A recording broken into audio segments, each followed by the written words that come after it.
এখন বাজে 9:30 রাত। তো মানে শরীরটা একদম ভালো লাগছিল না, আজকে ডিউটির থেকে এসে একটু রেস্ট করছিলাম। তো এখন রান্না করতে হবে, ভাত তো রাইস কুকারে বসানোই আছে।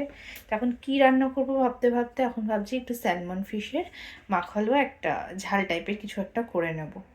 তো ভাবছি তোমাদের সাথেও একটু শেয়ার করি। তো চলো দেখতে থাকো। এখানে স্যালমন ফিশটাকে ছোট ছোট টুকরো করে কেটে নিয়ে বানিয়ে নিয়েছি মশলা। এই যে স্যালমন ফিশটা ভাজতে বসিয়ে দিলাম, যেহেতু ছোট ছোট টুকরে কাটা, ওই চিকেনের মতন করে টুকরোগুলো কাটা বলেই একেবারে সব কটা টুকরোই দিয়ে দিলাম ভাজতে।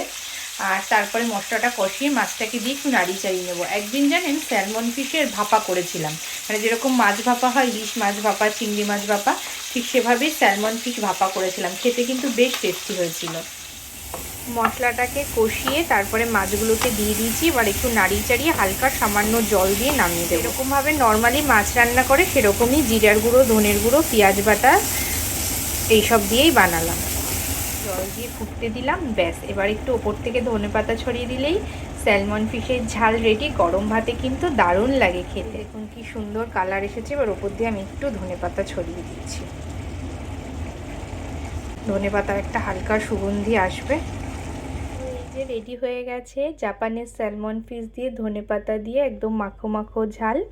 তো দূর থেকে আপনারা দেখেই জানাবেন কেমন হয়েছে। তো চলুন আজকের মতন এইটুকুই, টাটা।